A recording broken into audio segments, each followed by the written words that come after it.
câmera.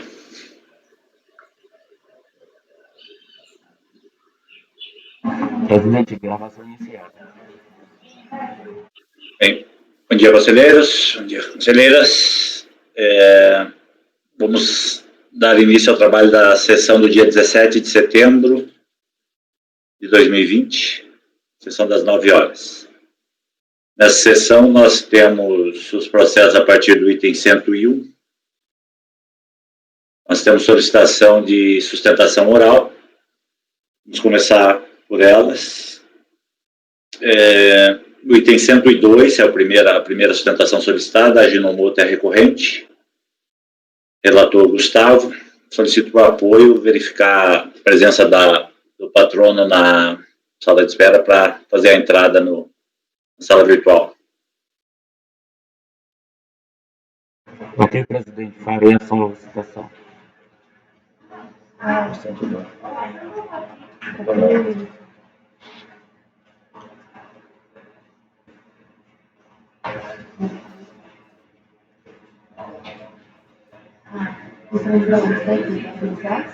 Bom dia a todos.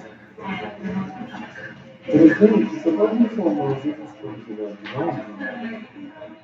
Não, ele não pode, você pode fazer um tempo de telefone. Doutor Leandro? Não, presidente, não tem. Esse do item 32, a gente enviou um e-mail falando que trocou o patrono, né? Antes ia ser o doutor Walter de Souza, agora vai ser o doutor Marcos Henrique. Doutor Leandro? Isso, eu te falei. O item 102 do senhor será julgado agora. Eu vou observar a mensagem privada no chat.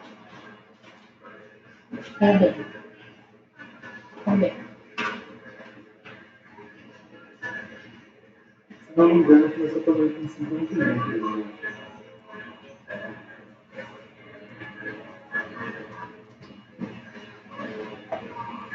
Presidente, convocação do patrão já foi concluída.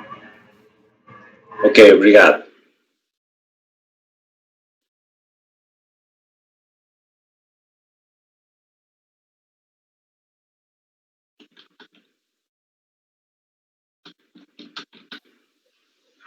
Bom dia, presidente. Por algum motivo, a minha câmera não está funcionando aqui, não está autorizando a imagem. Deve ser problema no seu computador, doutor. Sim, mas não tem nenhum problema, né? Tranquilo, pode prosseguir assim? Mas está fechada, né, a câmera também. Você clicou no ícone aí do lado da abertura, ele não está abrindo? Não, o ícone está liberado aqui, mas tem algum bloqueio automático aqui do meu computador que não ocorreu em outras hipóteses, está ocorrendo só agora. Provavelmente é o próprio browser que está bloqueado. É porque para a gente aqui está aparecendo como se tivesse fechada, se você tivesse fechado. Sim. Aí. Do lado esquerdo do endereço da página da reunião, você tem um cadeadinho lá. Se você clicar lá, provavelmente ele deve estar perguntando se você vai permitir câmera ou não. Pois é, eu clico aqui e tá padrão aqui. Eu clico em gerenciar, venho aqui. É no canto esquerdo superior, onde você digitou o endereço da sala de reunião. Tem um cadeado. E o browser tem que ser só do Google Chrome. Sim. Aí ele aparece câmera permitir, microfone permitir, se você clicar com o botão direito. Veja. Pois é, eu fiz essas duas. Eu acabei de clicar aqui em permitir e por algum motivo não abriu. Tá aqui em permitir, tanto áudio quanto câmera, som automático padrão. Ok. Bom, doutor, se o senhor nos ouve, pode ficar apenas o áudio, não vejo. Ah, sim, não, tudo bem. Então vamos fazer o relatório com o relator doutor Gustavo, e aí eu lhe chamo para fazer a sustentação após o relatório. Tudo certo? bem. Sim. Peço que mantenha o microfone desligado para não haver interferência. Vamos lá, Gustavo. Ok. Só uma retificação na minha emenda aí. O primeiro tópico aí que fala de decadência, na verdade ele não tem essa discussão aqui não, tá? A discussão é parecida, mas não é ela. Só para já corrigir na minha minuta, só para você saber. Vamos lá. Cuido feito de pedido de compensação de crédito oriundo do saldo negativo de CSLL, apurado no ano calendário de 2001, com débitos de estimativa mensal devidos no ano base de 2002. Como exposto no relatório constante do acordo recorrido, o aludido crédito seria composto por estimativas recolhidas ao longo do citado ano base de 2001, no valor de X, e ainda pelas estimativas de janeiro, fevereiro e março, compensadas por meio de direitos creditórios já feitos aos saldos negativos calculados nos anos calendários de 99 e 2000. Considerando que o valor da contribuição devida no período era de 2 milhões e uns quebrados, o saldo negativo constitui o direito creditório postulado ao só a monta de 342 mil. Conforme se depreende do despacho decisório de florestais, os valores das estimativas efetivamente recolhidas foram considerados comprovados. Todavia, em relação às estimativas compensadas, a unidade de origem, por meio do relatório produzido no bojo do processo aberto para análise das compensações realizadas no ano de 2000, e que conformaram o saldo negativo apurado nesta competência, testou que o aludido saldo alçara a monta de apenas 143 mil. Assim, os 358 mil relativos às estimativas compensadas do ano calendário de 2001 foram confirmadas apenas 147, lembrando que foram utilizadas parcelas de saldos negativos de 99. Diante disso, a unidade de origem reconheceu um direito creditório da ordem de 131 mil contra 342 descritos nas perder-contas objetos desse feito. Quanto ao estado de despacho, foi oposta a competente manifestação de inconformidade, em que, em apertadíssima síntese, a contribuinte afirma quanto às estimativas compensadas sem DARF, e, portanto, na forma do artigo 14 da IN 21 de 2007, no ano de 2000, ter ocorrido a homologação tácita dos lançamentos constantes das DCTFs, em que as preditas compensações teriam sido realizadas. No outro giro, e sucessivamente, sustenta que, por ocasião da transmissão da DCTF retificadora relativa ao primeiro trimestre de 2001, incorreu em erro ao afirmar que as estimativas de janeiro e março daquele ano teriam sido compensadas apenas com o saldo negativo de 2000, quando, em verdade, teria promovido a predita compensação também com parcelas de saldo negativo apurado no ano de 99. Isso teria feito com que a unidade de origem fizesse o exame apenas no saldo negativo apurado no citado ano de 2000, desconsiderando a parcela do saldo de 99.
Escrito no relatório, interposto contra a decisão da DRJ, que não homologou integralmente a compensação de débitos de estimativas de CSLL de janeiro, fevereiro e março de 2001, de 2002, com créditos oriundos de saldo negativo de CSLL dos anos de 99 e 2000, que foram realizados via DCTF, com base em legislação anterior à atual, que pressupõe o uso do perdiconto. Então, o acordo da DRJ, ele julgou improcedente a manifestação de inconformidade, sob a alegação de que competiria ao fisco analisar a liquidez e a certeza do crédito utilizado a qualquer tempo, embora, neste caso em específico, já tenha transcorrido o prazo de 5 anos para análise da homologação da compensação levada a efeito, porque a compensação foi realizada em meados de 2002, e a análise ocorreu em meados de 2011. Então, destaco que o acórdão recorrido não questionou a existência do crédito. Então, no primeiro ponto, sobre o transcurso desse prazo quinquenal para análise das compensações efetuadas em 2001, com saldos negativos de 99 e 2000, é preciso esclarecer que essas compensações, como dito, elas foram realizadas via DCTF e originou esse crédito que se pretende ver homologado.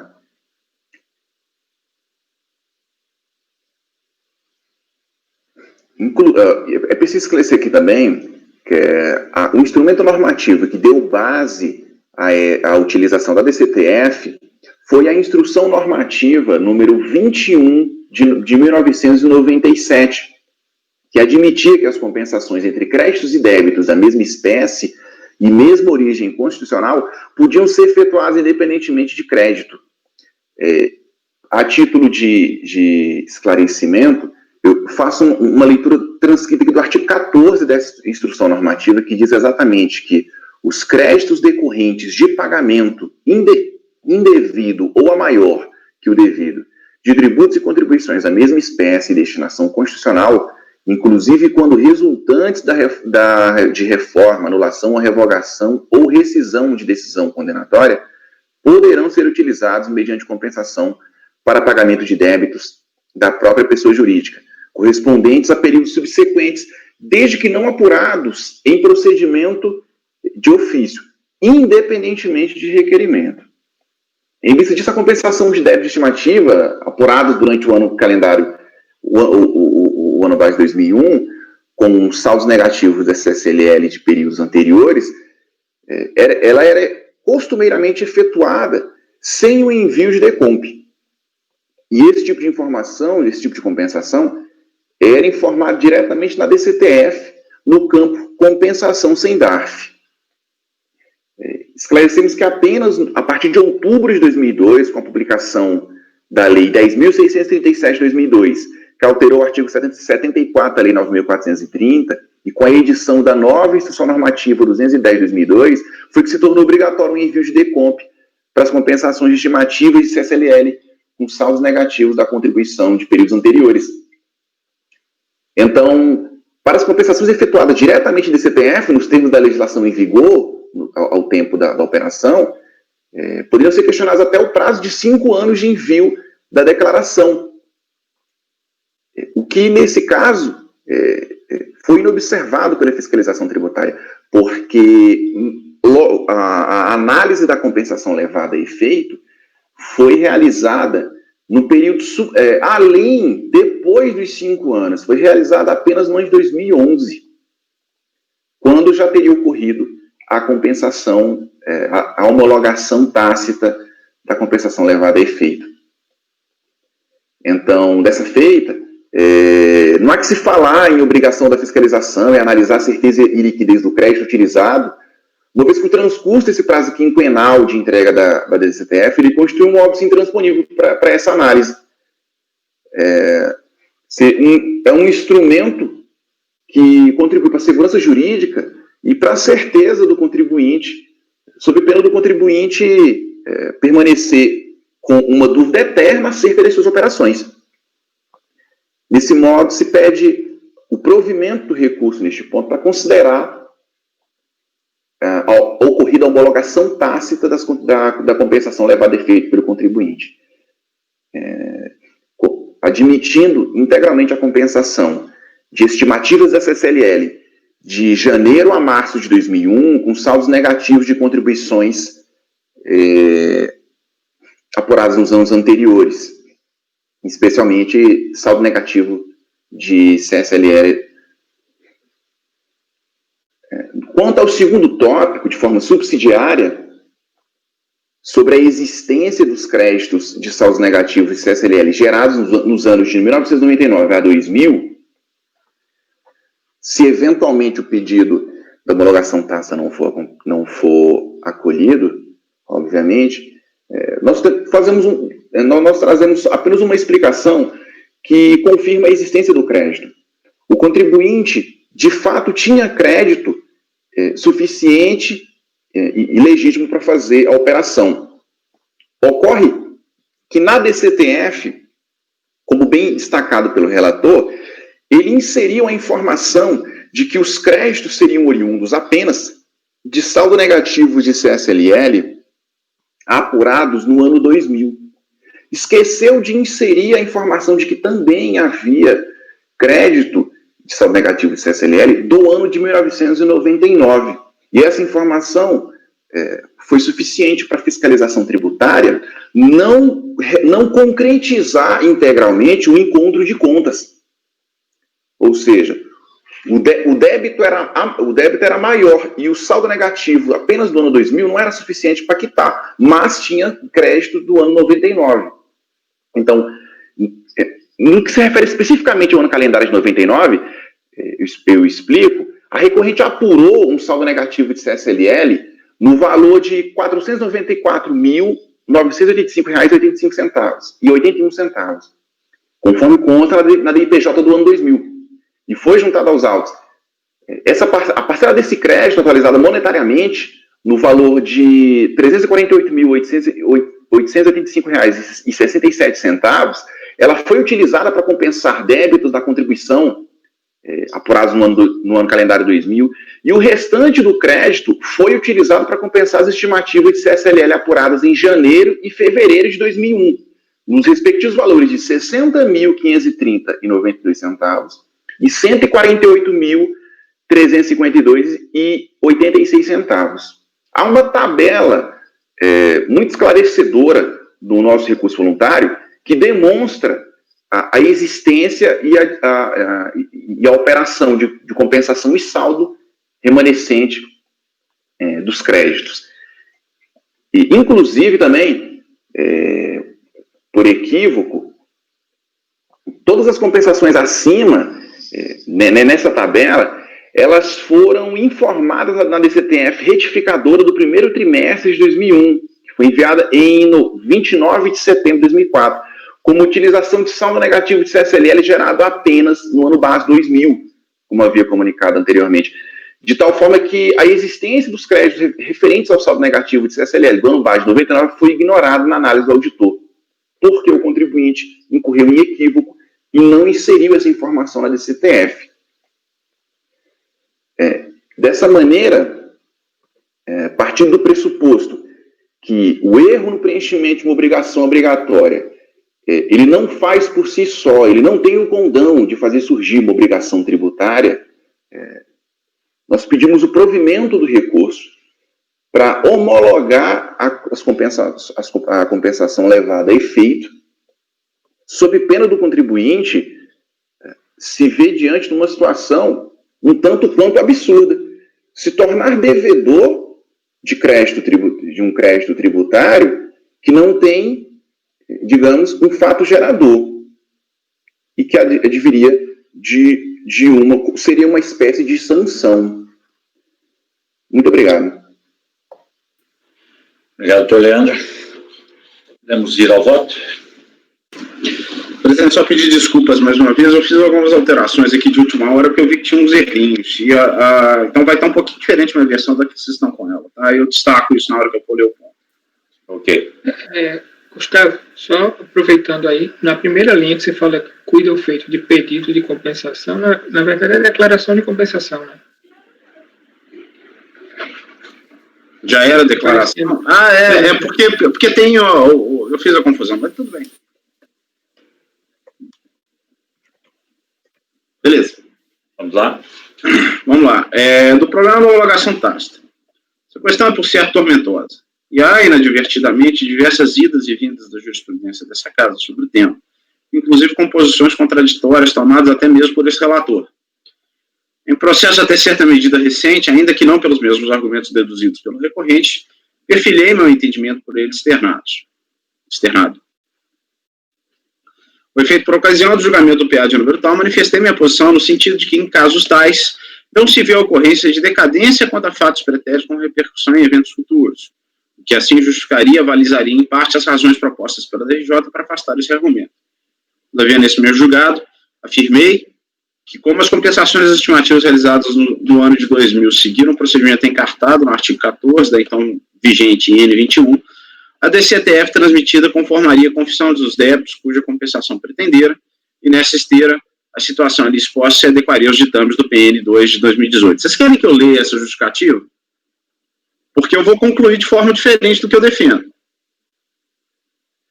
Eu vou lá para baixo, porque a minha conclusão, isso aqui é só para expor qualquer meu entendimento, mas esse entendimento não prevaleceu na turma. Então, lá embaixo, folha 6... questão relacionada ao problema da confissão e DCTF. Confissão da DCTF, né, do saldo, né? Que vocês têm um entendimento que a confissão é só do saldo e não do débito e do crédito. Então, eu coloco lá no final o seguinte, folha 6 do meu voto, tá? Não se discutiria, portanto, a ocorrência da homologação tácita, como pretendido pela recorrente, mas, objetivamente, a constituição definitiva da obrigação por confissão. Nada obstante tudo o que foi exposto acima, o entendimento ora proposto foi superado por este colegiado, e a posição externada por este relator ficou vencida, para que o contramente não se veja prejudicado pela exposição de fundamento não majoritariamente acatado pela turma, me curvo à decisão que foi formalizada no acordo em número tal, dos autos do processo a que fiz referência acima, e cuja ementa resume que estou decidindo o que restou decidido pelos meus pares. Aí está a ementa que foi elaborada, inclusive, pelo conselheiro Paulo. Vocês querem que eu leia? É só me preocupa aqui porque Cléucio e... Eu não sei se André já estava nessa sessão, e Cléucio e Fabiana com certeza não. Também não. Vocês vão entender o seu posicionamento, o reposicionamento aí o posicionamento da turma e sua ressalva. Talvez pelo menos seja interessante. Deixa eu explicar então o que é. Isso. Eu entendo, gente, o seguinte, nessa época, a compensação era feita na própria DCTF. Então, o contribuinte na DCTF confessava o débito e afirmava ter um crédito, fazia o encontro de conta e compensava ali mesmo. Não estava vigente nessa época a contagem do prazo de 5 anos das duas leis posteriores, não conformava, não havia uma declaração de compensação com confissão de débito. Não obstante, a DCTF, nesta época, já era, assim, instrumento hábil a constituir a obrigação por meio de confissão. Então, meu raciocínio é basicamente o seguinte, olha, estou confessando um débito e afirmando ter um crédito para quitá-lo. A meu sentido, não há nenhuma diferença nessa situação para a situação na DCTF, que eu confesso um débito e falo que paguei aquele débito com DARF, mesmo que esse DARF seja inexistente, mesmo que esse DARF tenha sido, enfim, se perdido, enfim. Então, o que eu objetivamente sustento é, olha, eu não vejo diferença entre essa situação e a situação que é avalizada, inclusive, pelo parecer normativo de número 2 de 2018 da COSIT, em que ele trata, por exemplo, do caso das estimativas compensadas, tá? E eu afirmo nessa esteira que, quando isso acontece, a obrigação está definitivamente constituída, o débito está compensado, ainda que o saldo da compensação entre débito e crédito não tenha sido objeto de confissão, porque, no fim das contas, o resultado final da CTF é zero valor de tributo a pagar, mas o débito foi confessado. Então, essa é a posição que eu externei naquele julgamento. E que a maioria, no caso, que foi o Matosinho, o Ricardo, o Paulo, e agora eu não sei mais quem, sustentaram que não, olha, veja bem, quando você tem uma confissão, você tem uma confissão daquele saldo final de imposto a pagar, ou de tributo a pagar. Na compensação realizada em DCTF, você não tem esse saldo final, e, portanto, esse valor sequer vai ser objeto de cobrança executiva e de inscrição endividativa. Então, essa situação não se adequaria ao PN 2 de 2018. E essa foi a posição majoritária que foi adotada pela turma. Eu escrevi isso aqui e esqueci-me que nós já tínhamos uma conformação de colegiado diferente.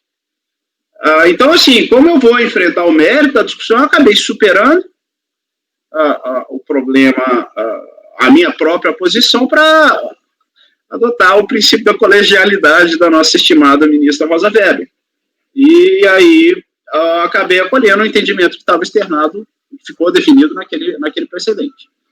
Vocês entenderam qual que é a discussão e qual foi a solução proposta? Tem alguma dúvida? Eu não entendi a questão da homologação tácita. Como é que você se posicionou? Não era isso que você estava tratando? Não, aí porque o negócio é o seguinte, a homologação tácita, ela se propõe a homologação tácita da compensação por decurso do prazo de 5 anos.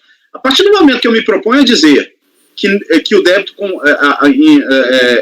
confessado na DCTF, pretensamente quitado por compensação, constitui confissão de dívida, não há contagem de prazo de 5 anos de homologação tácita.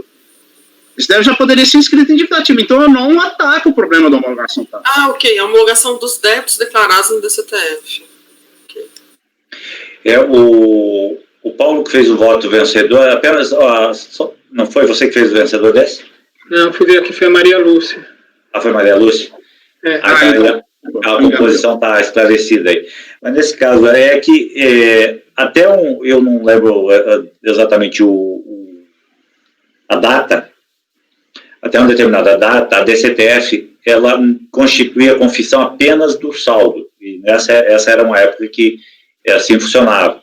Ele não confessava o valor do apurado do imposto. Era a diferença entre o que ele informava como débito e a forma de extinção. Então, se ele punha compensação de 100% do valor do débito, era zero, então não escrevia. Né? Depois, houve uma modificação que a DCTF passou a escrever o valor confessado do imposto, se ele não fosse quitado por qualquer maneira, e passou a ser, então, inscrito diretamente em dívida. E a Decomp, posteriormente, veio também sendo confissão de dívida. Então, essa situação aqui se amolda a esse período. Por isso que a gente entendeu que não aplicava, não poderia aplicar esse entendimento do parecer normativo, na medida em que esse saldo não tem como ser levado à cobrança. Ele simplesmente, a compensação informada mata o saldo.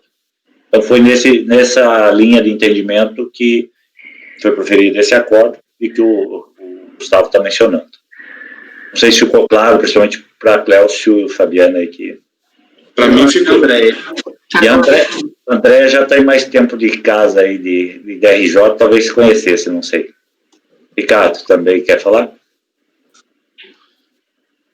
Eu entendo e acompanho a questão da discussão sobre a confissão de dívida, né, na DCTF, né, a natureza de confissão de dívida do saldo, né, na DCTF nessa época. Agora, eu só não estou entendendo o que isso tem a ver com os fatos do caso, porque, pelo que eu estou entendendo aqui, janeiro, fevereiro e março foram débitos em que o contribuinte utilizou uma parte das estimativas, né, ele pagou, mas janeiro, fevereiro e março, não sei se totalmente ou parte, ele compensou, e compensou com saldos negativos de 99 e 2000. Pelo que eu estou entendendo, o contribuinte está alegando o seguinte: olha, essas compensações já foram tacitamente homologadas. E a gente tem que dizer se... Nessa época, primeiro, não tinha previsão dos 5 anos da 9430. Então, essa discussão fica mais complexa. Pois é, mas não é isso que a gente tem que discutir. O que isso tem a ver com a confissão, com o status de confissão de dívida? Porque se confessou dívida, não tem prazo de homologação, Ricardo. Sim? Se a dívida está confessada, você não tem que discutir prazo decadencial, cara.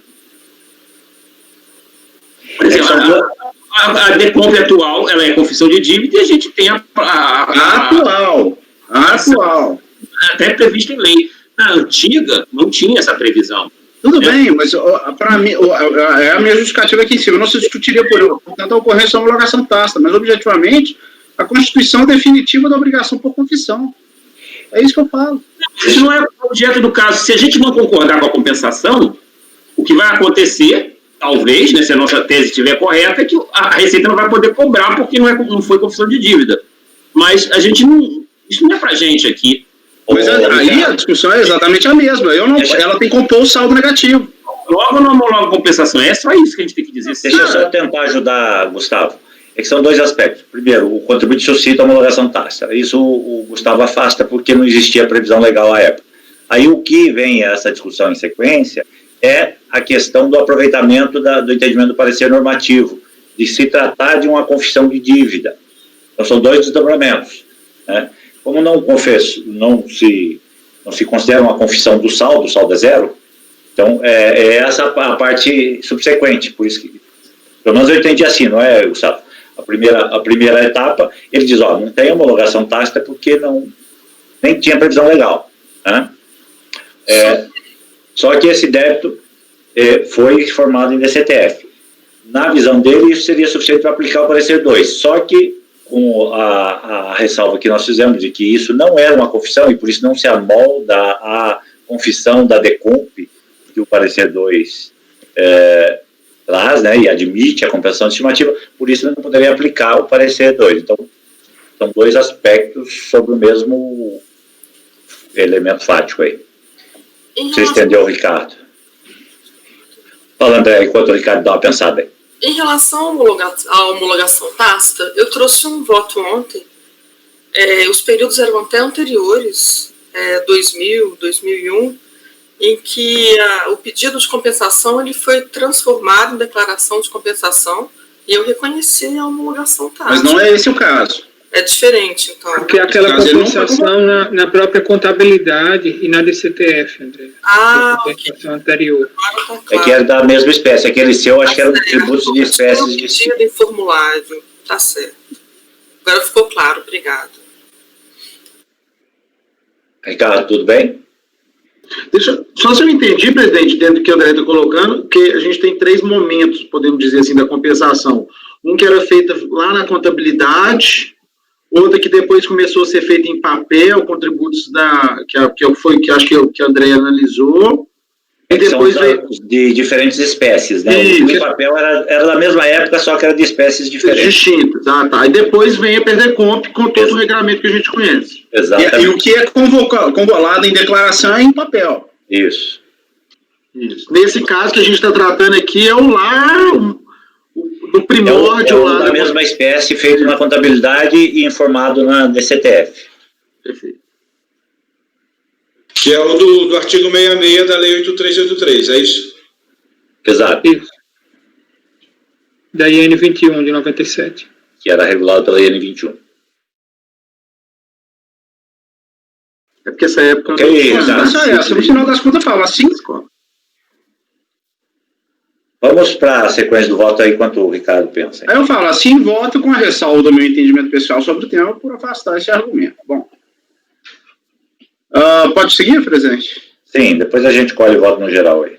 Do erro material pretensamente verificado da DCTF relativo ao primeiro trimestre de 2001. De antemão, é preciso afastar aqui no plano eminentemente jurídico a assertiva constante do acordo recorrido, segundo a qual as delegacias de julgamento não foram atribuídas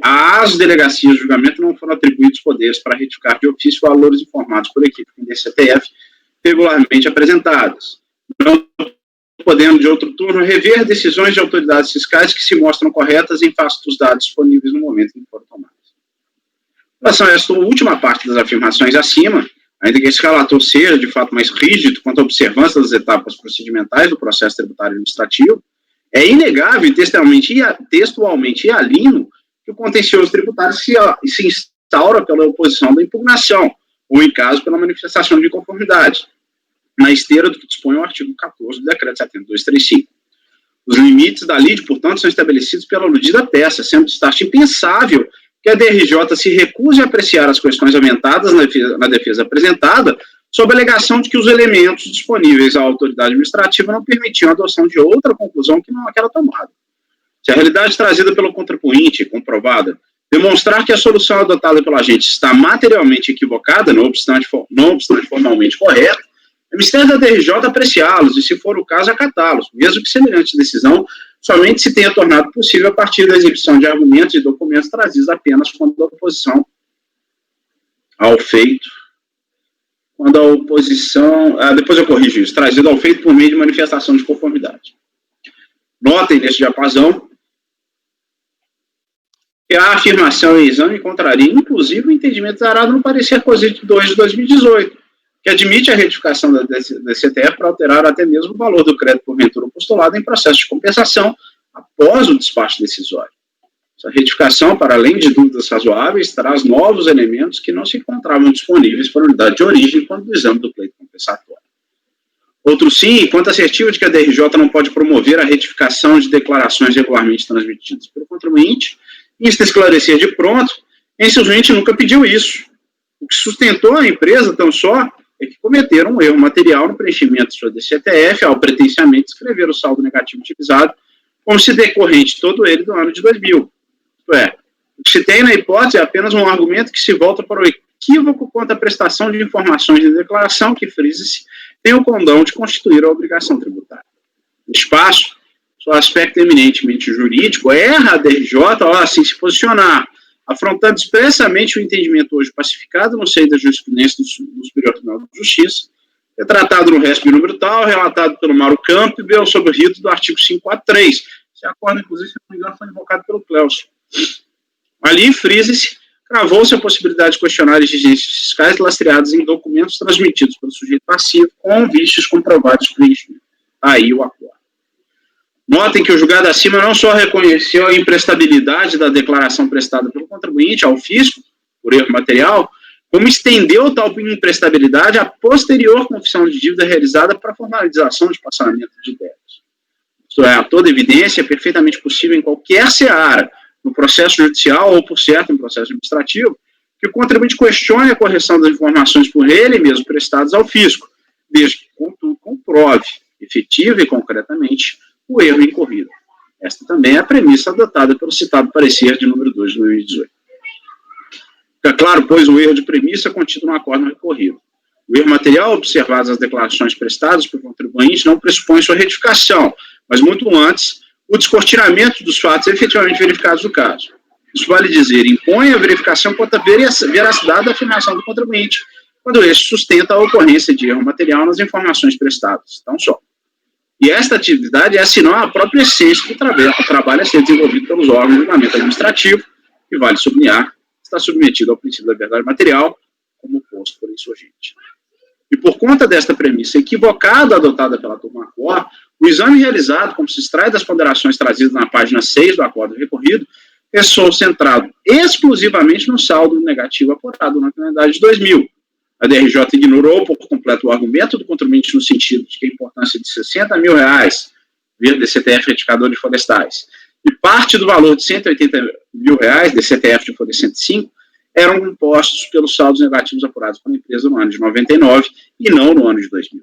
Não houve, portanto, a emissão de qualquer juízo de valor sobre os documentos trazidos pela empresa que poderiam, pelo que sustenta o contribuinte, comprovar as suas assertivas.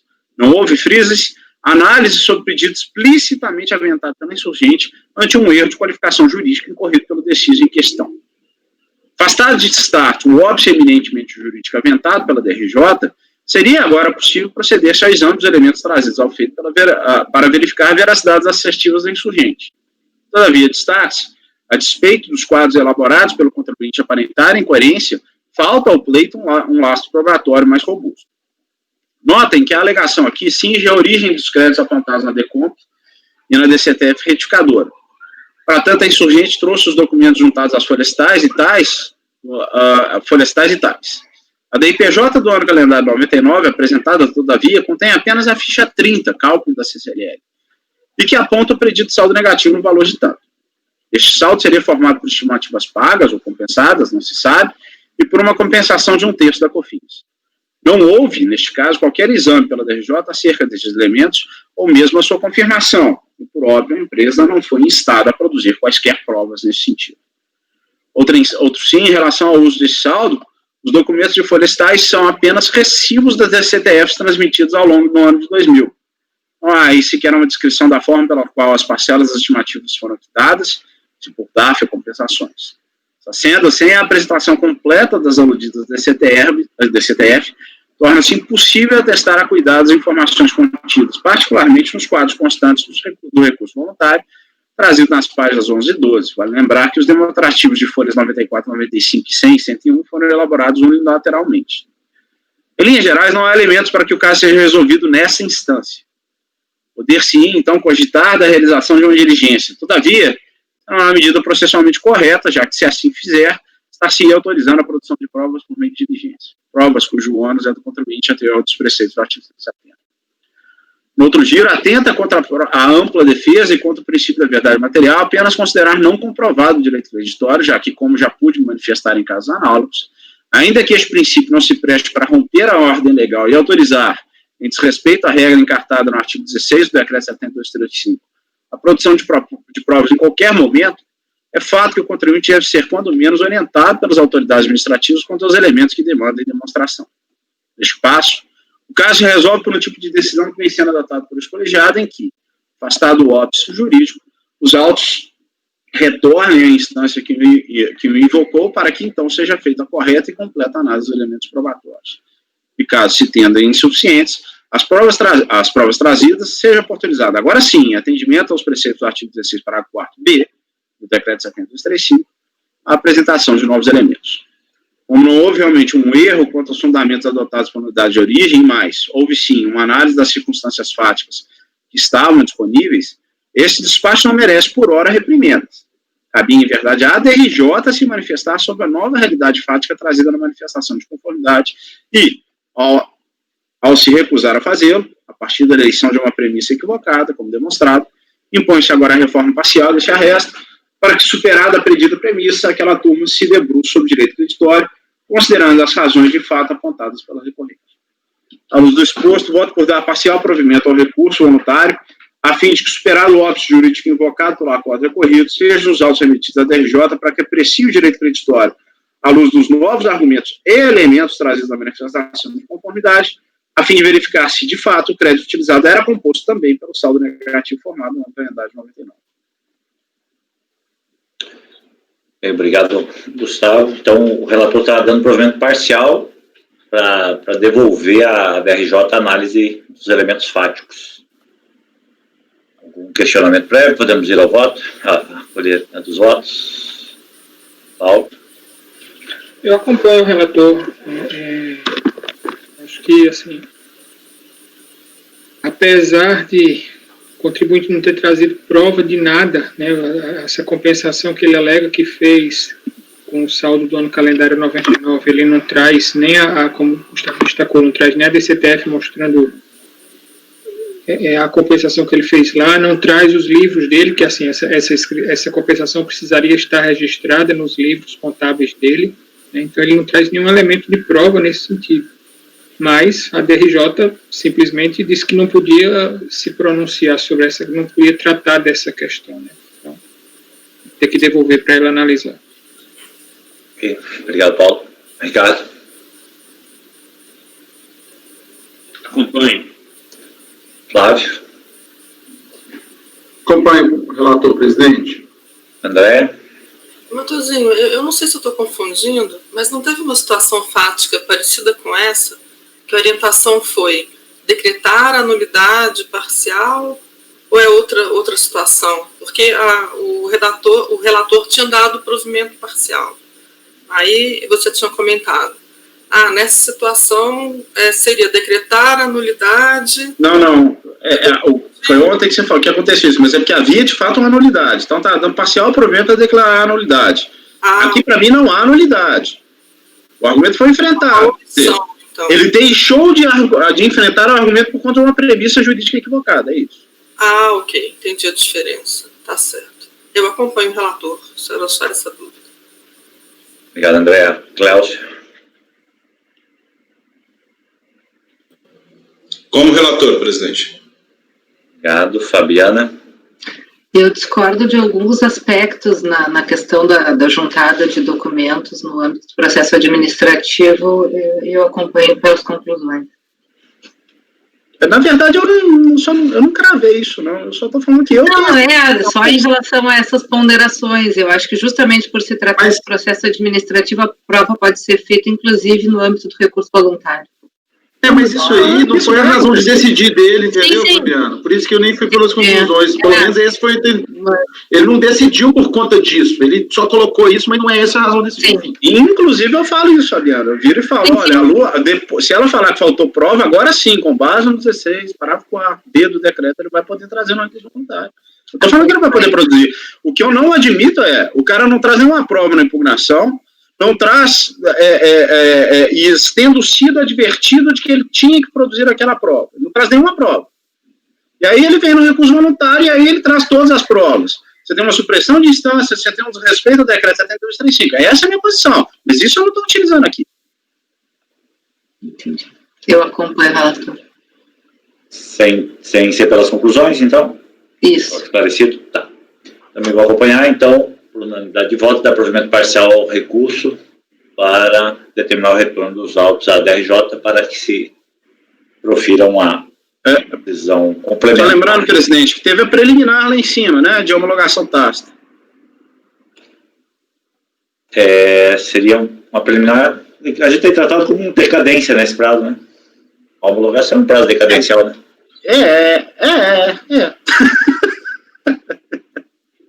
Então, você também vai registrar e afastar essa no final do seu texto aí? Deixa eu botar aqui.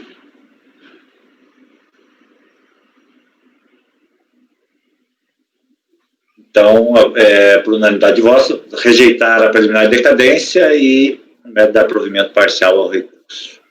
Tá certo, doutor Leandro? Tá certo, muito obrigado pela atenção, viu? Um bom trabalho. Obrigado pela sua participação. Bom dia. Bom dia.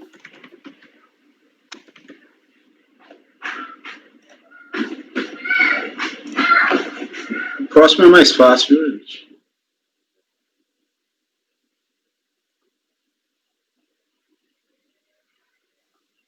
Vamos já, enquanto faz a anotação, solicitar o apoio. Nós temos mais uma sustentação do item 114, Fiat administradora é recorrente.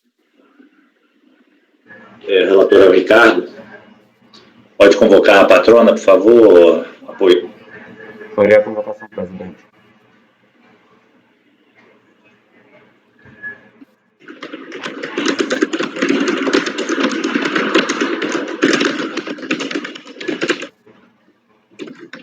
Item 114 da Paula. Doutora Ana Paula. Favor olhar a mensagem, o processo da senhora será julgado agora. Favor olhar a mensagem privada no chat.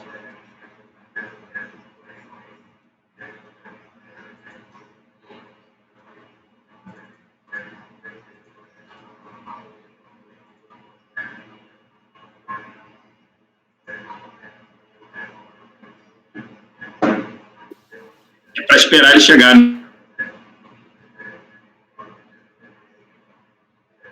Sim, só esperar a patrona entrar. Não?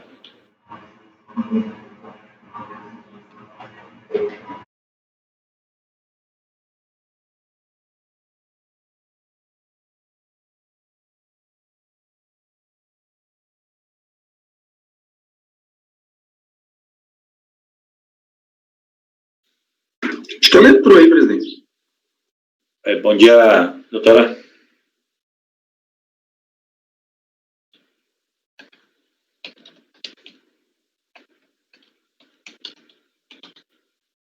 Doutora Ana Paula? Se ela nos ouve?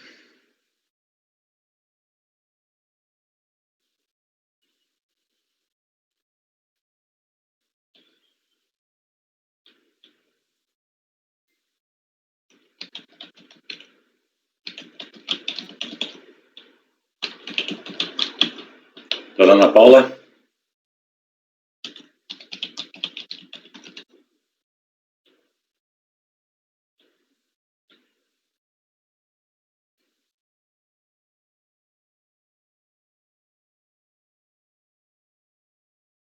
Doutora Ana Paula, está nos ouvindo? Se ela não estiver conseguindo, nós não estamos recebendo nem o seu áudio, nem seu vídeo. Qualquer coisa, ela retira-se, isso.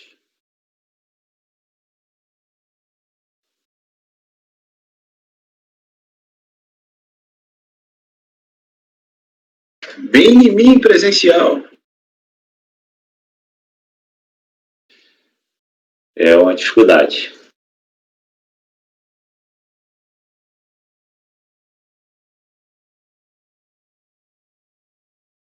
O vídeo gravado funcionava melhor. Mas eu tenho uma impressão que, como é a primeira sessão, os próprios advogados ainda, né, como a gente aprendeu a mexer no JIT, acho que isso aí pelo menos vai melhorar. Pelo menos os advogados que estão mais aqui no dia a dia, acho que eles vão aprender a mexer nisso aqui, enfim. Assim. O problema é que, como a gente viu, às vezes, você entra num dia, funciona, outro dia não funciona, no nosso próprio computador, então tem os problemas técnicos. O problema não é só da prática, o problema é que a máquina, computação, cara, não é ciência exata. Vê se Tem agora vai dar umas certo. variações de internet. Bom dia, presidente. Bom dia, doutora. Tudo bem? Tudo bem.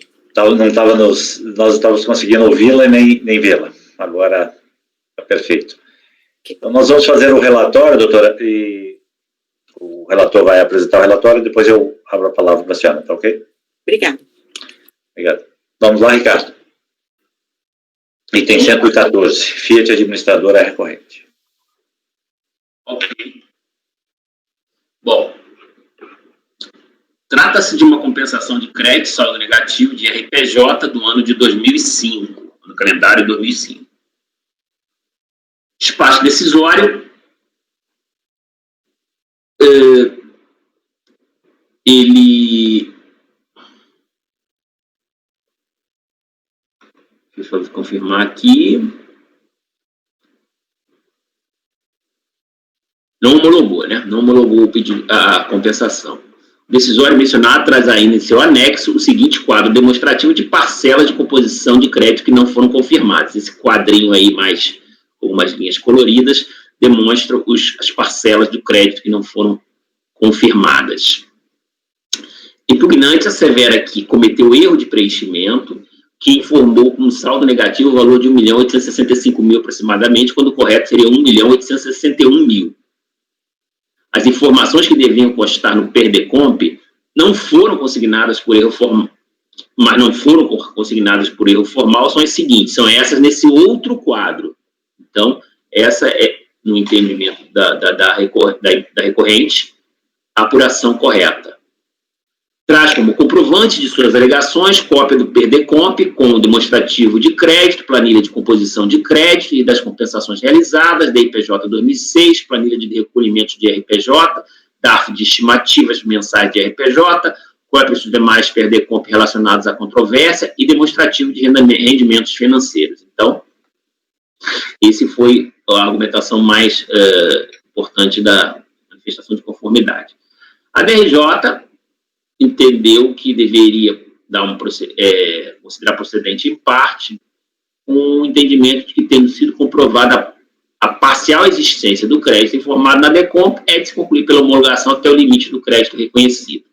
Os valores destacados no quadro abaixo, reproduzido no voto condutor da decisão recorrida, correspondem às parcelas não reconhecidas que compuseram a apuração do saldo negativo pleiteado pelo interessado. E aí os senhores veem, né, os pontos que vão ser decisivos, inclusive, para o meu voto. Essa primeira parcela que está nesse quadro, com essas as duas estimativas de junho e julho, naquele quadro vermelho à esquerda, e a outra parcela, que corresponde aos valores de exigibilidade suspensa, naquele quadro à direita. A primeira no valor de 418.000, aproximadamente, a segunda no valor de 401.000. Além disso, ao partir diretamente dos valores do imposto e adicional informados na ficha 12A da IPJ, a autoridade julgadora também desconsiderou as deduções originalmente informadas a título de operações de caráter cultural e artístico e fundos dos direitos da criança e do adolescente nos montantes, respectivamente, de 97.000 aproximadamente e 24.000 aproximadamente. Inconformada, a interessada apresentou recurso voluntário, onde essencialmente sustenta o seguinte: 1. As parcelas com exigibilidade suspensa, aquela no total de 401.000 aproximadamente, foram quitadas mediante conversão em renda dos depósitos efetuados no âmbito dos mandados de segurança número 97.8622 e 97.8622 e 98.16.562. 2. As parcelas de junho e julho, aquela no total de 418.000, corresponde a duas PERDECOMPs, cujos créditos são discutidos nas ações cautelares também, que aí seguem os números, ambas com depósito judicial que aguardam julgamento no TRF da terceira região. E 3. A DRJ desconsiderou as deduções a título de operações de caráter cultural e de fundo de direito da criança sem que elas estivessem no contexto da lide instaurada pela unidade de origem. Junta também diversos documentos para corroborar o quanto alegado. É o relatório, presidente. Obrigado, Ricardo. Doutora, a senhora tem até 15 minutos para a sustentação. Obrigada, presidente. Bom dia, conselheiros. Bom, o relatório foi direto aos pontos aqui que devem ser destacados mesmo. Foram declarações de homologações que não foram, declarações de compensação que não foram homologadas pela DRF, e aí porque ela não reconheceu os valores de estimativas recolhidas por empresa incorporada, que era a Fiat administradora, não conheceu o IR-fonte no valor de 2.215.000, as estimativas de junho a agosto das PERDECOMPs, no valor de 418, e também as parcelas com exigibilidade suspensa, no valor de 401.000. Quando do julgamento pela DRJ, ela reconheceu as estimativas recolhidas pela incorporada, porque ela viu lá que tinha a incorporação registrada, e aí ela não reconheceu as parcelas com exigibilidade suspensa, 401.000, as estimativas das DECOMPs, das duas DECOMPs, 418.000, e ela inovou trazendo as deduções dos valores das operações de caráter cultural também. Isso já havia sido reconhecido pela DRF. Então, ela reduziu o saldo negativo para 919.000. Bom, então, desses 3 pontos que permaneceram aí, desses valores que não foram reconhecidos pela DRJ, o primeiro deles é as parcelas de IR com exigibilidade suspensa. Elas foram inseridas no campo de imposto de renda por estimativa, né? Então, elas deveriam ser desconsideradas na apuração. Só que aqui a gente tem essa questão de que essas decisões judiciais a gente desistiu delas e pagou em anistia. Então, a conversão desses valores em renda, elas quitam esses valores, né? Então, essa parcela deve ser reconhecida no valor de 401.000. Com relação ao segundo ponto, que são as estimativas compensadas por meio das DECOMPs. São 2 DECOMPs, elas foram objetos de medida judicial. Hoje, as cautelares, elas aguardam julgamento em base da execução fiscal em uma e apelação da União Federal em outra, então elas não transitaram em julgado. E aí, nesse ponto, primeiramente, no recurso voluntário, a gente pede que sejam extintas essas antecipações pela compensação, né, com base no 74, segundo 9430, 156 do CTN e parágrafo 2º, artigo 34 da Instrução Normativa 900, de 2008. E aí, para reforçar esse argumento, né, a gente só gostaria de lembrar que as compensações não homologadas, elas estão sendo discutidas judicialmente, então, os débitos serão cobrados naquelas DECOMPs. Temos, inclusive, jurisprudência desse caso, no sentido de que não cabe a glosa dessas estimativas, portanto, essa jurisprudência juntou em memoriais, mas também tem a solução de consulta interna da COSIT, no sentido de que, eu vou abrir aspas aqui só para ler, na hipótese de compensação não homologada, os débitos serão cobrados com base em DECOMP e, por conseguinte, não cabe a glosa dessas estimativas na apuração do imposto a pagar ou saldo negativo apurado na DIPJ. Então, a gente entende que esses valores também devem ser reconhecidos aqui, compor o saldo negativo. Mas, caso assim não entenda, essa turma não entenda, o presente julgamento, então, no máximo, deve ser sobrestado para que seja decidido, ter a decisão final lá nas ações judiciais, né? E aí nós juntamos aqui de jurisprudência, inclusive, dessa necessidade de sobrestamento, quando um processo depende do outro, né? Por fim, o último ponto é aquele que já havia sido reconhecido pela DRF e que a DRJ trouxe novamente, que são as deduções dos valores recorrentes de operação de caráter cultural e fundo de direito de criança, no valor de 121.000. Esses valores foram reconhecidos, então a DRJ ela extrapolou os limites constantes ali da manifestação de inconformidade, né, porque ela não poderia rever essa decisão irrecorrível da DRF nos termos do artigo 27, inciso 4º da Lei 10.522.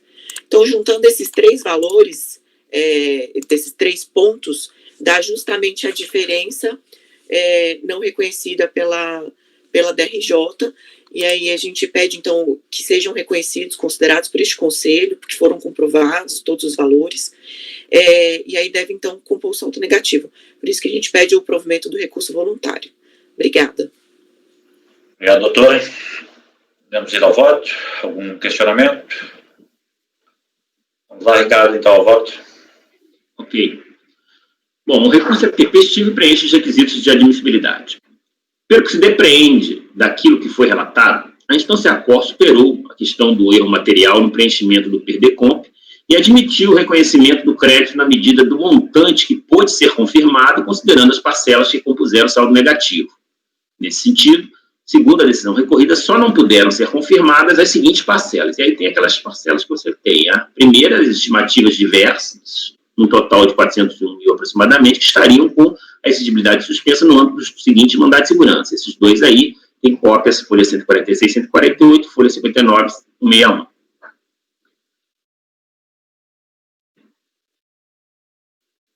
Estimativas de junho e julho, num total de 418 mil, que teriam sido indicados para compensação nos PERDECOMPs que eu cito aí, as quais, são dois PERDECOMPs, as quais não haviam sido homologadas e cujas discussões judiciais que as envolviam careceriam de decisão com o trânsito julgado em favor da interessada. Bom, a recorrente, entretanto, alega que todos os débitos discutidos em processos judiciais estavam garantidos por depósitos. Inclusive, no que diz respeito aos dois mandados de segurança, teria havido sua conversão em renda para a União, porque ela desistiu das discussões travadas naqueles processos. De fato, os documentos juntados com recurso, de folhas 275 a 371, induzem verossimilhança nas alegações recursais respeitante à existência de depósitos judiciais e, no tocante aos dois mandados de segurança, a sua conversão em renda para a União. Não se pode, contudo, aferir a identidade dos valores envolvidos com as respectivas estimativas.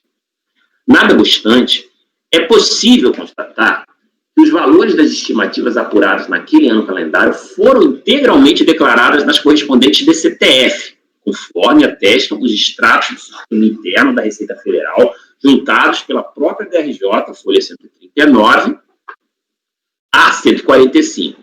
Ou seja, os débitos apurados foram devidamente confessados, qualquer que tenha sido a natureza dos créditos vinculados, pagamento, compensação administrativa ou judicial. É verdade que até pouco tempo muitas unidades da Receita Federal tinham dúvidas acerca da exigibilidade dos créditos de estimativas declarados na condição de confissão de dívida. No entanto, o recente parecer normativo, COSIT 2 de 2018, afastou essa questão.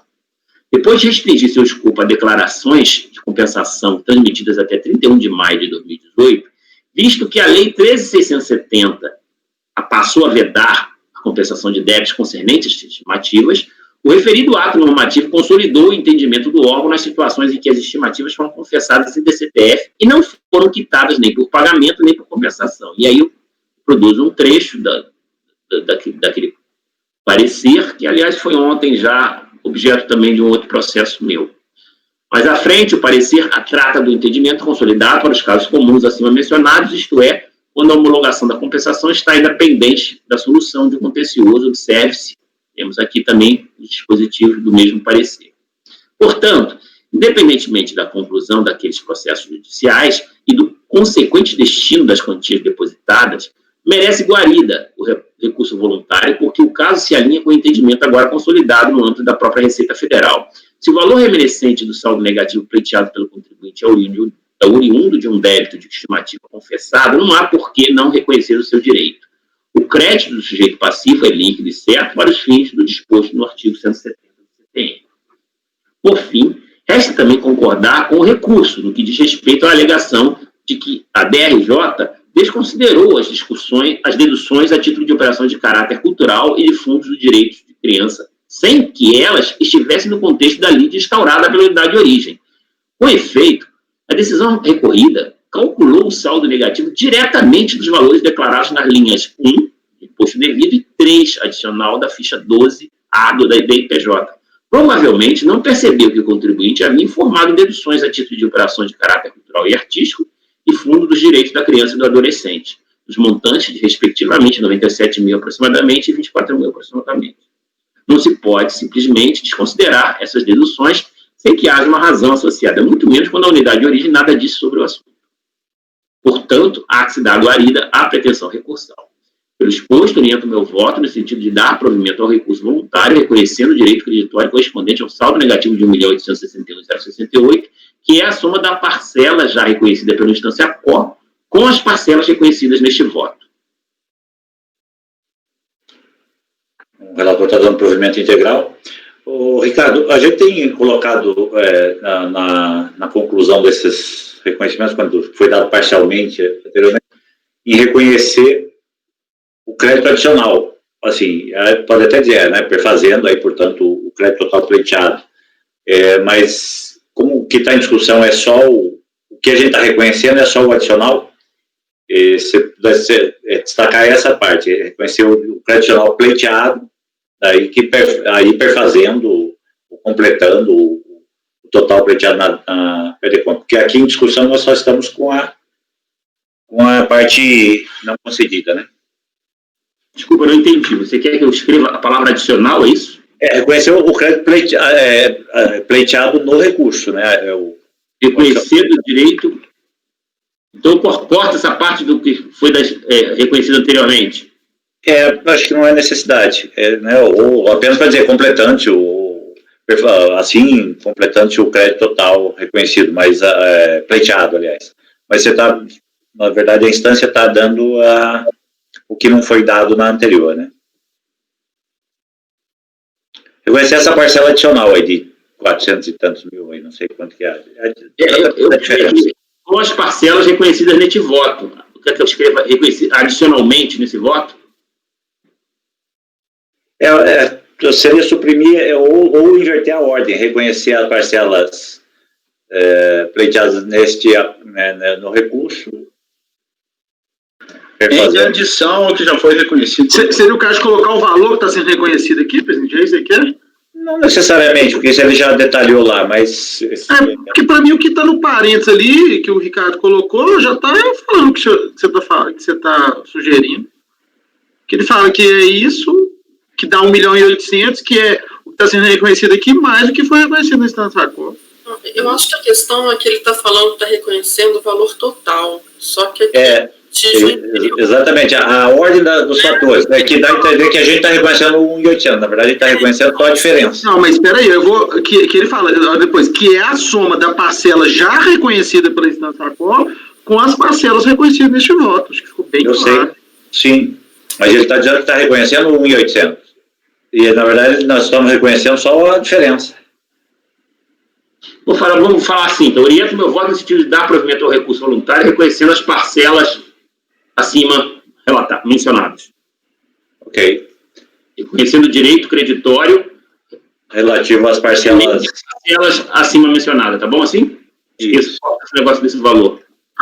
Aí eu colocaria que somadas ao já reconhecido pela DRJ totaliza 1.800.000. Mas aí é só invertir a ordem. É só inverter, mas eu acho que senão vai dar problema. Eu vou tirar esse 1 milhão aqui, 800. O direito creditório concernente às parcelas acima detalhadas. Ok. Paulo? Eu tenho esclarecimento só. Para o relator? Pode perguntar. Essas parcelas que estão apontadas com exigibilidade suspensa, na verdade, elas estão apenas na DCTF e foi feito o depósito judicial, é isso? É melhor perguntar a patrona, eu não lembro dos detalhes, eu lembro que... Doutora Ana Paula, a senhora pode esclarecer, por favor? É isso mesmo. Elas estão declaradas DCTF, DIPJ e estão com exigibilidade suspensa nos mandatos de segurança. Por conta do depósito? Isso. Que esse daí que teriam sido posteriormente convertidos em renda? Isso. Ok, obrigado. Pode votar, Paulo. Eu não concordo com essa argumentação que o Ricardo fez em relação a essas parcelas, né? Porque, assim, em relação aos débitos que foram confessados em DECOMP, a premissa lá do parecer é que os débitos foram extintos sob condição resolutória. Por isso que há toda aquela construção. No caso dessas parcelas confessadas em DCTF, eu acho que o essencial aqui era essa comprovação de que esses valores foram suspensos por depósito e que houve essa conversão em renda. Então, eu acho que essa análise aí é essencial. Eu acho que o simples fato de constar na DCTF lá não seria suficiente para que a gente pudesse reconhecer o direito creditório. Mas a parcela não foi a que já foi convertida em renda? Então, mas o Ricardo fala que não consegue confirmar isso.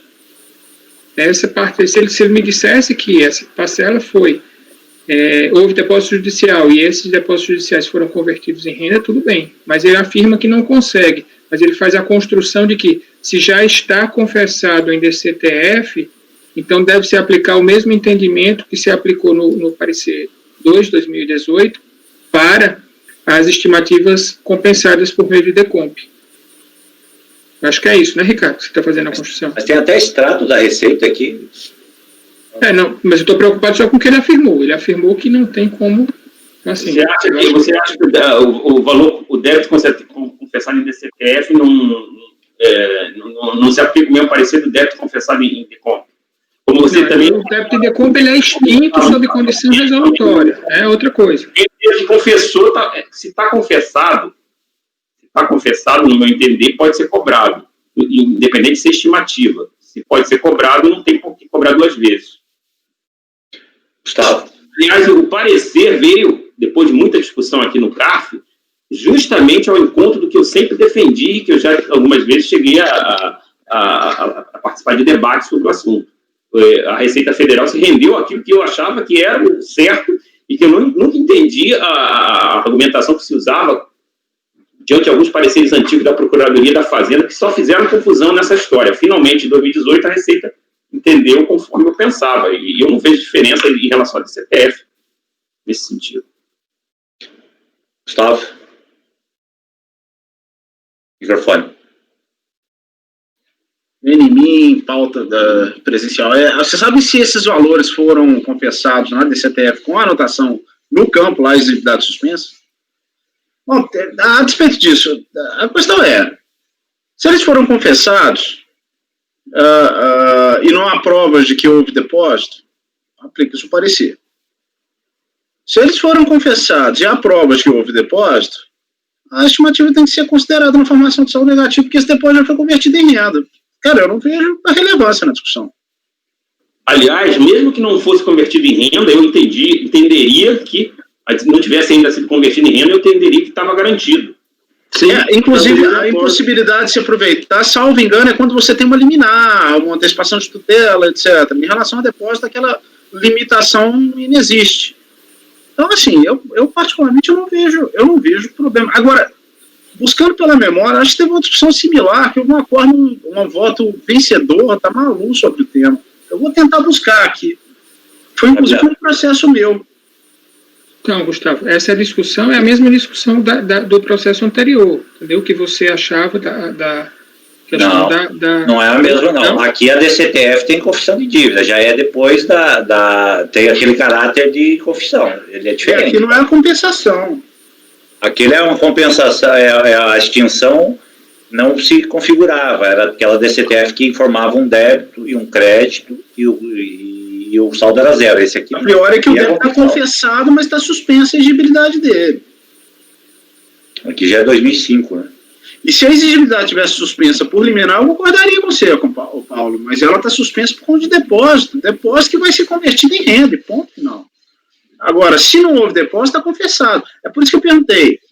Na DCTF está o valor com exigibilidade naquele campo de exigibilidade suspensa ou ele foi confessado regularmente?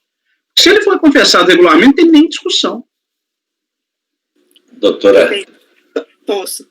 Pode. Foi declarado no campo específico. Na DIPJ, não. Na DIPJ, ela está como estimativa. Na DCTF, ela foi declarada... Na DCTF. É isso, é na DCTF mesmo. Obrigado, doutora. Fabiana? Eu até baixei a mão, porque para mim parece que ficou bem claro que eles, inclusive, desistiram dos mandados de segurança e os depósitos foram convertidos em renda. Não tem nenhuma dúvida disso, me parece que, inclusive, está aprovado nos autos, que está no voto do Ricardo.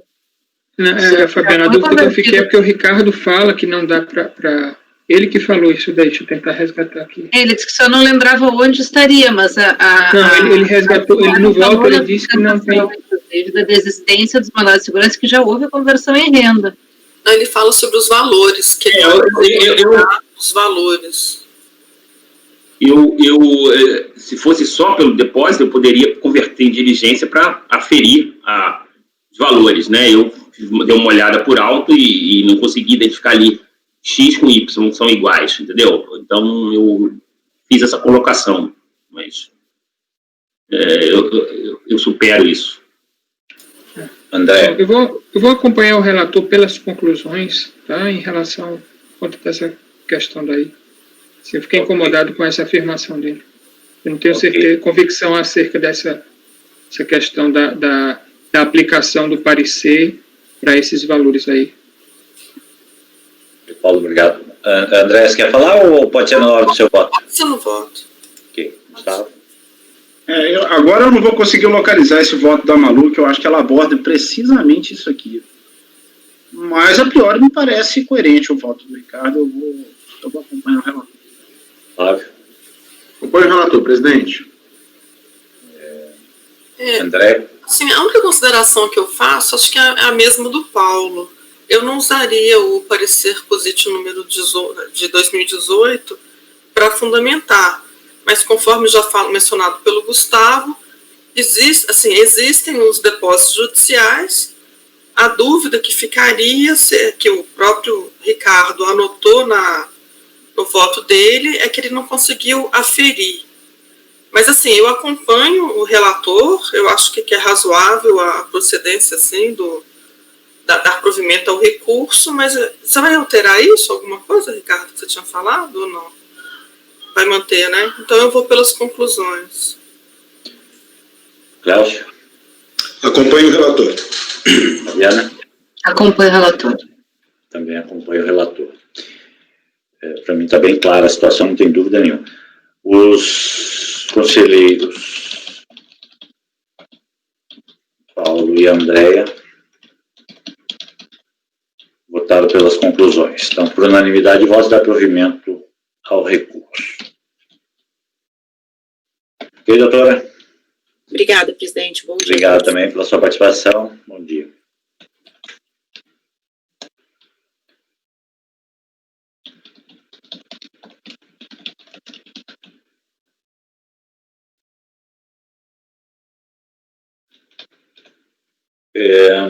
Vamos apregoar aqui o próximo.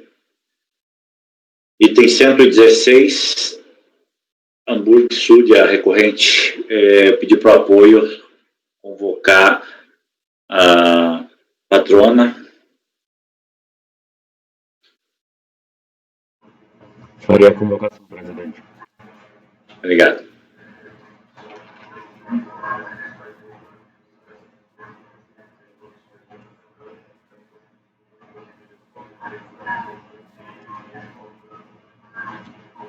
Item 116 na pauta. Doutora Bianca. O processo será julgado agora. Por favor, apoiar a mensagem privada no chat.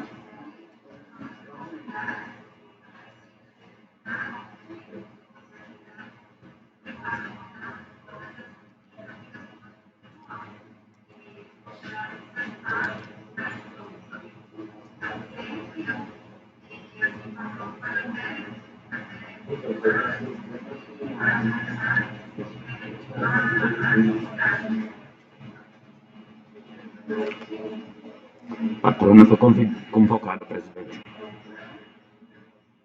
Ok, obrigado.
Bom dia, doutora. Bom dia. Tudo bem? Então, nós vamos fazer a leitura do relatório do item 116. O relator vai apresentar o relatório e depois eu abro a palavra para a senhora. Perfeito, muitíssimo obrigada. Obrigado. Peço que a senhora mantenha o microfone desligado só para não haver interferências, tá? Até a hora da sustentação. Vamos lá, Ricardo. Bom, o processo trata de compensação de crédito de saldo negativo de RPJ do ano calendário de 2007. O despacho decisório homologou parcialmente que parte dos valores informados de fonte correspondia à receita oferecida parcialmente à tributação. Na manifestação de inconformidade, a interessada alegou que o valor total de fonte em questão havia sido retido pelo Banco Real e pelo Banco Santander em razão de rendimentos oriundos de aplicações financeiras, tendo os referidos bancos emitidos os correspondentes comprovantes de rendimento, de retenção na fonte em seu nome e no exato valor por ela declarado em suas DECOMP, R$ 500.278 aproximadamente, conforme documentos folhas 141 a 147. Uma vez comprovadas as retenções efetuadas pelas fontes pagadoras em seu favor, através dos instrumentos legais para tal fim, não haveria como sustentar o não reconhecimento integral do saldo do crédito em questão. A DRJ, no entanto, considerou improcedente, alegando que, em se tratando de fonte, a legislação tributária prescreve a sua dedução do RPJ devido ao final do período de apuração, bem como o cômputo dos rendimentos correspondentes no lucro real. Fonte somente poderá ser compensado se o contribuinte possuir comprovante hábil de retenção e desde que correspondam às receitas oferecidas à tributação. Vou esclarecer que o voto condutor da decisão de piso transcreveu extratos de telas dos sistemas internos da Receita Federal que indicam a existência de DIF apresentadas pelas fontes pagadoras, cujo fonte foi objeto de glosa parcial, bem como de receitas financeiras informadas na DIPJ do correspondente ano calendário. Apesar de uma equivocada argumentação que parece contradizer o seu próprio relatório ao afirmar que a contribuinte não apresentou nenhum comprovante de rendimento, é possível inferir que a razão de decidir foi firmada a partir da constatação de que os rendimentos informados nas DIF daquelas fontes pagadoras, no total de 2.418.916, era superior às receitas financeiras informadas na DIPJ, no valor de 1.436.902. Inconformada, a empresa apresentou recurso voluntário, onde defende que a DRJ deveria ter convertido o julgamento em diligência se entendia que o caso merecia maior análise documental. Pugna pela verdade material, esclarece que as referidas aplicações financeiras foram contratadas anteriormente ao ano de 2007. As inconsistências apontadas pela instância COR são consequência de a tributação pelo lucro real estar sujeita ao regime de competência de um extrato da DPJ 2007 para ilustrar que no ano de 2006 já possuía aplicações financeiras com as mesmas fontes pagadoras, Banco Real e Santander, informadas na ficha 54. É o relatório, presidente. Obrigado, Ricardo. Doutora, a senhora tem até 15 minutos para a sustentação. Perfeito, muito obrigada. Bom dia a todos, senhor relator, demais julgadores. A recorrente vem aqui hoje muito brevemente, mas se colocar à disposição para sanar eventuais dúvidas sobre o caso. Como muito bem relatado, o caso aqui discute saldo negativo de RPJ do ano calendário 2007, e o motivo da não homologação das compensações foi a não confirmação pelo despacho decisório de algumas das retenções realizadas no período, mais especificamente aqui as retenções realizadas pelo Banco Real e pelo Banco Santander. Já na manifestação de inconformidade, a recorrente apresentou os informes de rendimento, são os documentos acostados como DOC 10 da manifestação de inconformidade, que constam do processo a partir das folhas 141. Esses informes de rendimento trazem valores, inclusive, ligeiramente superiores àqueles informados no PERDECOMP. Não obstante a apresentação desses documentos, a DRJ acabou não conhecendo o crédito, sob a justificativa de que a recorrente deveria ter apresentado uma documentação adicional, além dos informes de rendimento, a fim de demonstrar a tributação das receitas. Bom, como é de conhecimento dos senhores, tanto a Lei 7459 quanto o próprio regulamento do imposto de renda determina que o imposto de renda retido na fonte poderá ser compensado pela pessoa jurídica sempre que o contribuinte possuir o respectivo comprovante de retenção emitido em seu nome pela fonte pagadora. Esse comprovante de retenção é justamente os informes de rendimento que foram apresentados pela recorrente desde o início do processo. Diante disso, a jurisprudência administrativa é também pacífica ao reconhecer a possibilidade de apuração de crédito de saldo negativo em casos como o presente, que o não conhecimento se deu em razão da não confirmação de retenções posteriormente comprovadas pelo contribuinte mediante a apresentação dos informes de rendimento.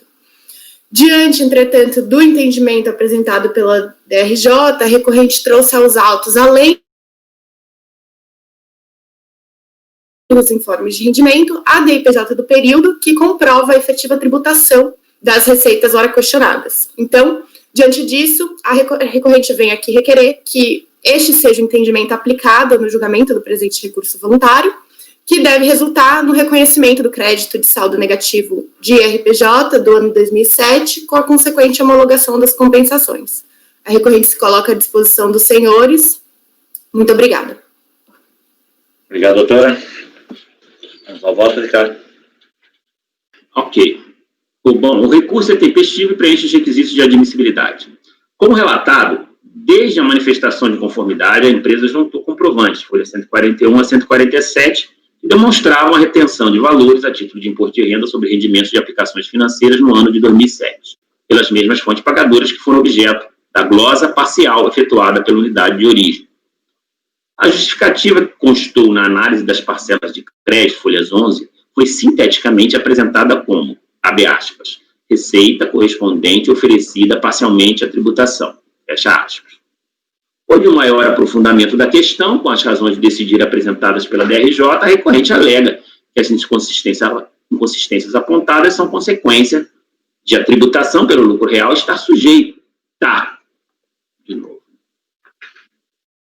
ao regime de competência, junto, inclusive, extrato da DPJ 2007 para ilustrar que no ano de 2006 já possuía aplicações financeiras com as mesmas fontes pagadoras, Banco Real e Santander, formados na ficha 54.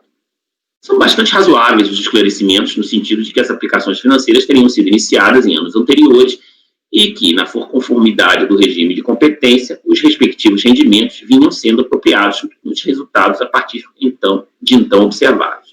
O casamento com os comprovantes e DIF provavelmente se deram porque refletiram os rendimentos na proporção dos valores resgatados no ano calendário sob análise de 2007. Portanto, parece que há verossimilhança nas alegações recursais. Todavia, entendo que a liquidez do crédito apto para compensação ainda carece da verificação dos valores efetivamente retidos, considerando a possibilidade de ter havido o oferecimento à tributação dos correspondentes rendimentos em períodos de apuração anteriores. A análise eletrônica, originalmente efetuada pela unidade de origem, partiu do pressuposto dos rendimentos oferecidos à tributação no próprio ano de 2007.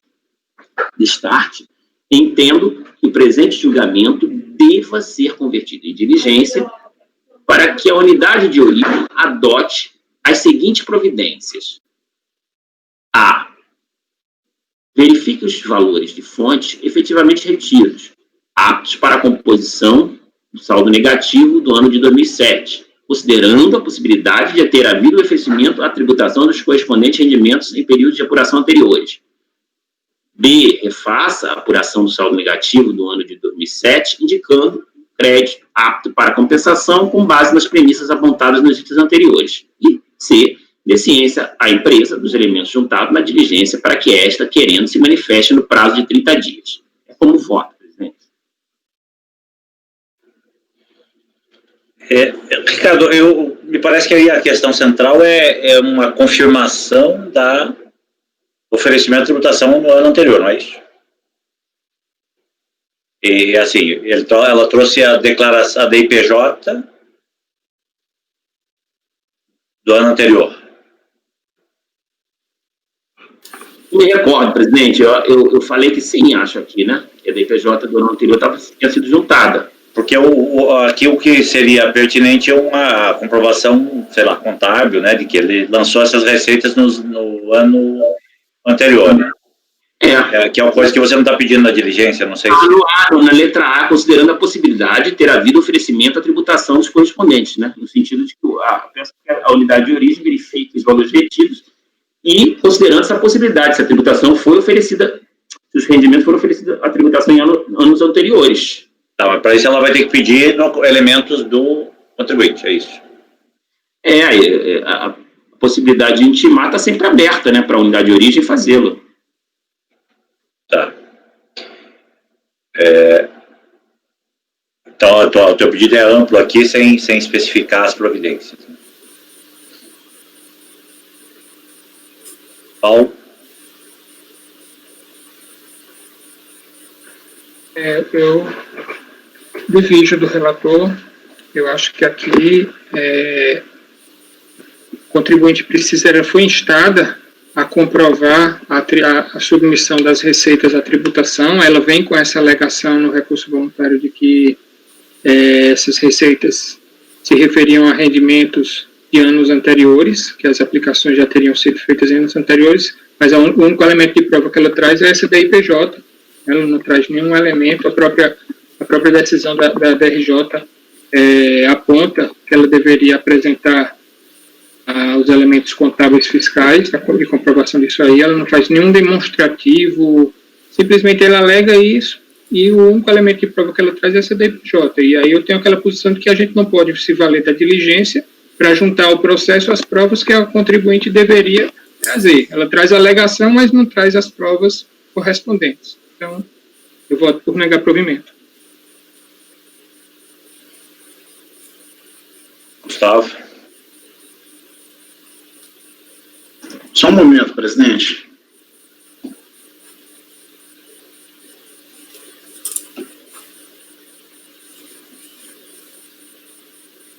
Paulo, quando você fala ela foi instada pela DRJ, né? Porque eu estou olhando os páginas. Pela DRJ. Na DRJ, no final da página 4, a DRJ fala, consequentemente, cabe a ela, contribuinte em sede contencioso, demonstrar-lhe que tem certeza, formado, o que implica, conforme o caso, juntar de cópia dos registros relevantes, escrita fiscal e contábil, e como das cópias dos documentos, e aí ela vem com essa argumentação no recurso voluntário. Não, é a questão do recurso de competência, essa aplicação já existia e tal, não traz nada que comprove isso daí. Mas o que eu estou querendo ponderar, não sei dessa posição, mas o despacho decisório só não reconhece o fonte, né? Ele não fala em nada que foi levar a tributação, fala que... Isso daí ela tem que se contrapor ao que a DRJ falou, que você não submete, a argumentação de que eu tenho os comprovantes de rendimento, a própria súmula CARF 80, como também está no acórdão da DRJ, exige que, além da comprovação da retenção, você comprove que submeteu as receitas à tributação. Tudo bem, entendimento.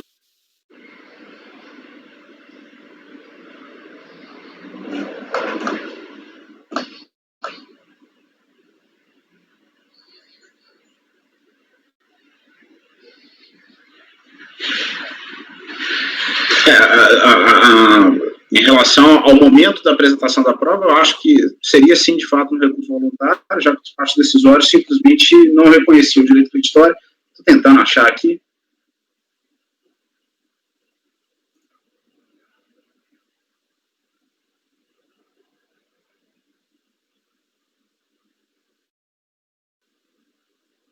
Eu não consegui ver a fundamentação do despacho decisório. Ele foi eletrônico, ele não reconheceu parcialmente.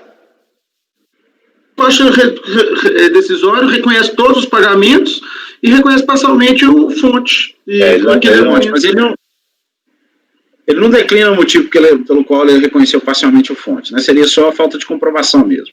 Isso. Tá. Não, em relação ao momento processual, seria o recurso voluntário, que aí estaria no 16, parágrafo 4b. O problema eu concordo com o Paulo. Não basta trazer a DIPJ. Nós vemos jogando isso aqui em várias ocasiões. Outra coisa, nós estamos falando de rendimento financeiro. Nem todo rendimento financeiro vai desafiar essa dicotomia competência-caixa. Você tem alguns que não tem essa discussão. Precisa saber, inclusive, que tipo de rendimento financeiro seria esse.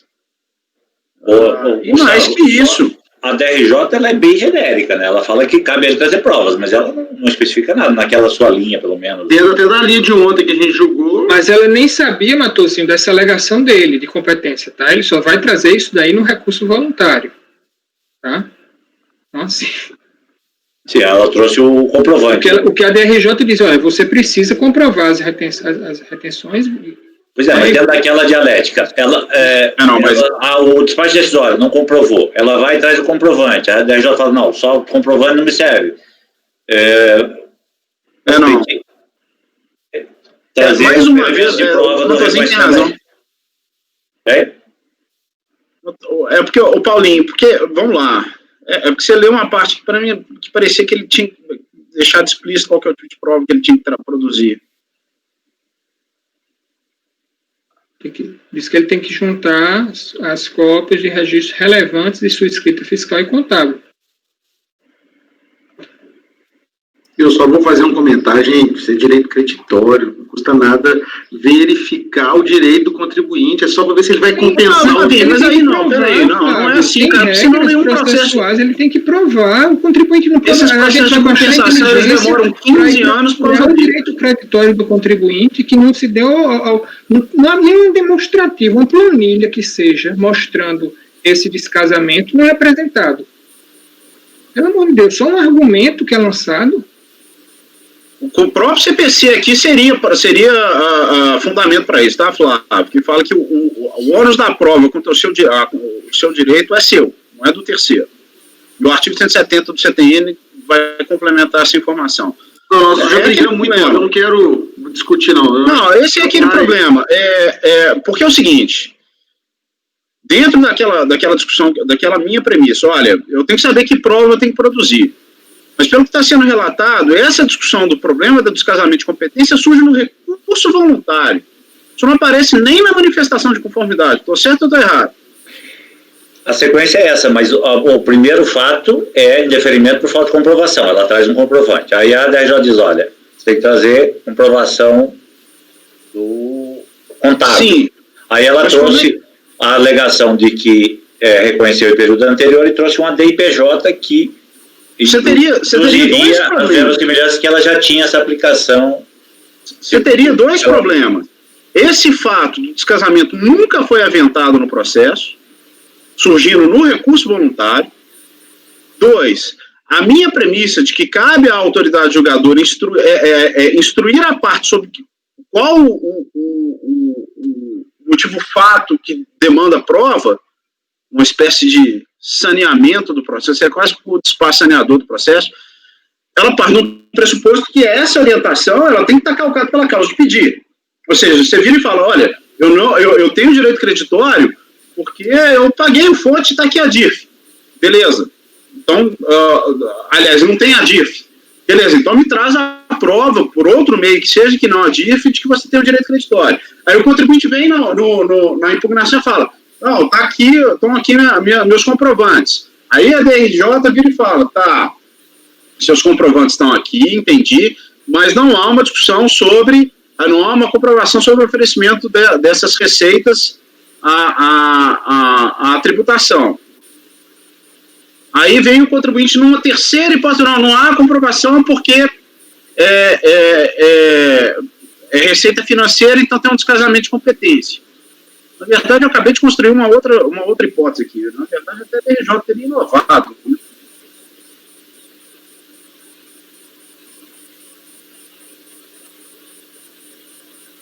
A meu ver, aqui está dentro daquela dialética que a gente vem construindo. Não vi muita diferença. Ele trouxe só uma DIPJ. É insuficiente? Vejo por que não. Mas, bom, então, agora me contradizendo, presidente, só que você tem um problema, tudo bem. Então, a DRJ inova porque o contribuinte diz que inovou, é isso?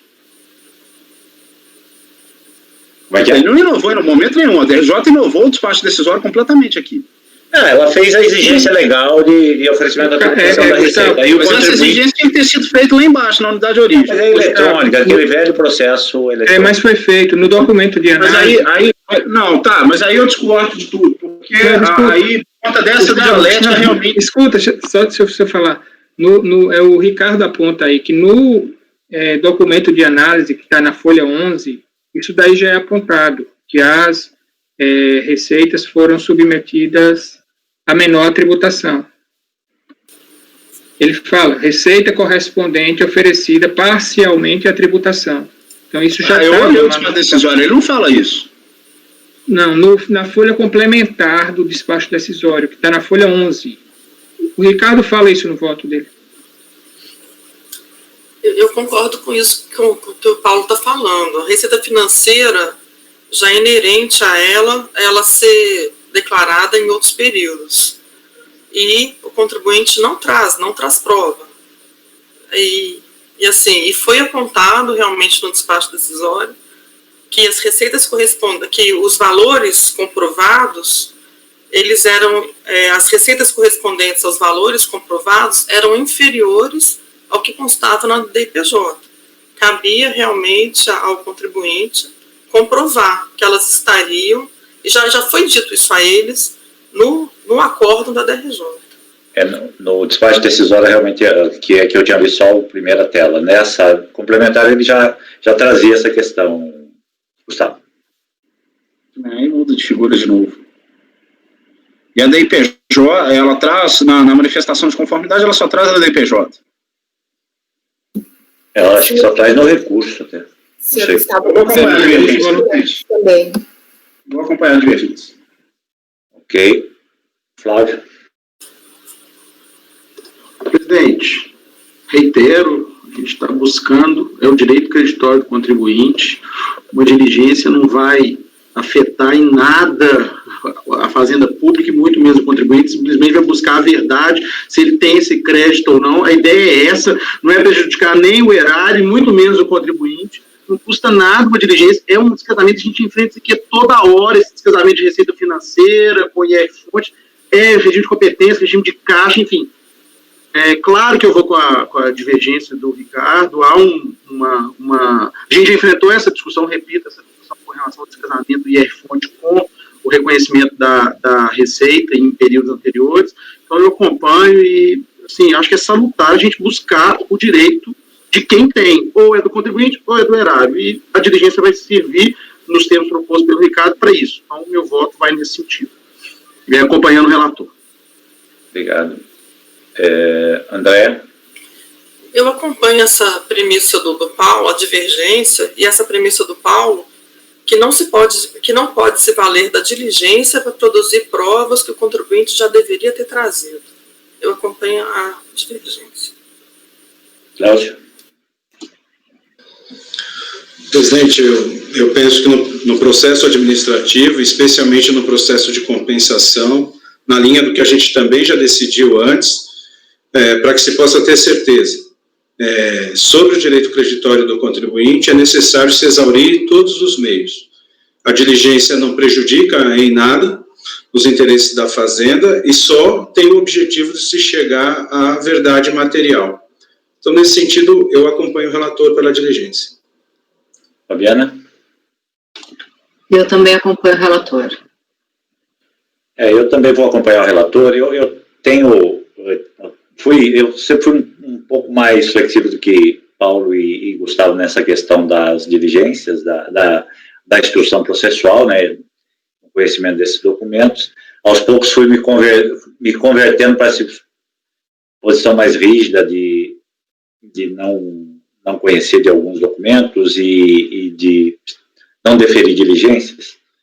Mas me parece que a situação aqui é bem característica, né? Essa é uma das mais comuns, que é a tributação das receitas financeiras, e ainda que seja só a declaração da IPJ que foi juntada, é bem possível que esses rendimentos tenham realmente sido oferecidos em período anterior. Então, acho que vale a instrução, tentar pautar meu entendimento dessas questões é muito pelo aspecto revisional, realmente, evitar que isso aí vá acabar no judiciário ou um prejuízo definitivo do contribuinte. Então, eu vou votar com o relator para conversão de diligência.